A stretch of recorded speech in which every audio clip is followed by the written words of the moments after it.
हर शब्द में अलग एक स्वाद है, हर शब्द में अलग एक स्वाद है। डोगरी मेरे जम्मू का अनुवाद है। पोगली बोली का रंग निराला है। पहाड़ों के बीच एक उजाला है। गीत ये मोहब्बत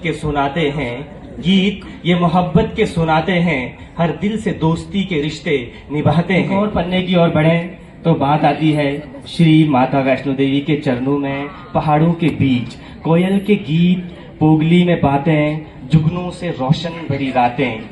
जी, मैं बात कर रहा हूँ पोगली की। ये वो जबान है जिसने हमें डीडी ठाकुर दिया। ये वो जबान है जिसने हमें भारत के 43वें चीफ जस्टिस टीएस ठाकुर दिए। हमें इस जबान के बोलने वालों पर फख्र करना चाहिए जिन्होंने आज तक इस जबान को जिंदा रखा है। आज ज्यादातर बात इसी जबान पर करने की कोशिश करूंगा।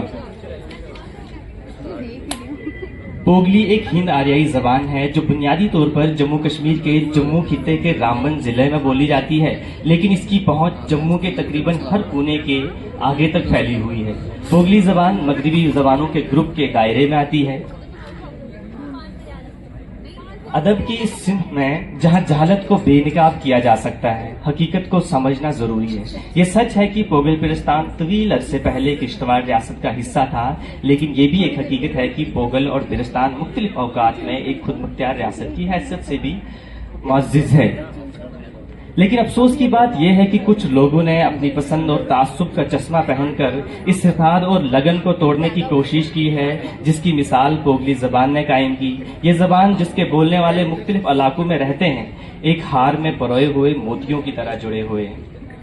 ये वो बोली है जो गलियों और बाजारों के दरमियान बोली जाती है। अगरचे रामबन के सिर्फ कुछ मुख्तलिफ इलाकों में बोली जाती है, लेकिन इसकी मिठास की कोई हद नहीं।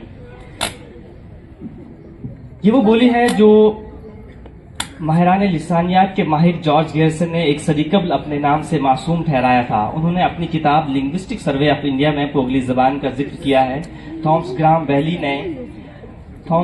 वैली ने लिंग्विस्टिक सर्वे ऑफ इंडिया, उनकी अपनी किताब languages of the northern Himalaya में पोगली जबान का जिक्र किया है। मोहम्मद इकबाल नायक ने अपनी किताब तस्वीर जिला डोडा में पोगली जबान का जिक्र किया। उन्होंने पोगली जबान पर एक किताब पोगली का सूतियाती निजाम भी लिखी है। मौलाना मोहम्मद इस्माइल आसी साहब ने अपनी तसनीफ तारीख पोगल पिरस्तान में तारकी हवालों के साथ पोगली जबान का जिक्र किया है। देवीदास ठाकुर ने अपनी मशहूर खुदनवीश यादों के चिराग में पोगली जबान की मिठास और इसके बोलने वालों की खूबसूरती का जिक्र किया है। डीसी शर्मा साहब ने अपनी किताब तारीख और सकाफत किश्तवाड़ में भी पोगली जबान का मुख्तसर जिक्र किया है। ये तमाम तहरीरें इस जबान की अहमियत, इसके तारीखी वर्से और इसके बोलने वालों की गहरी वाबस्तगी को उजागर करती है।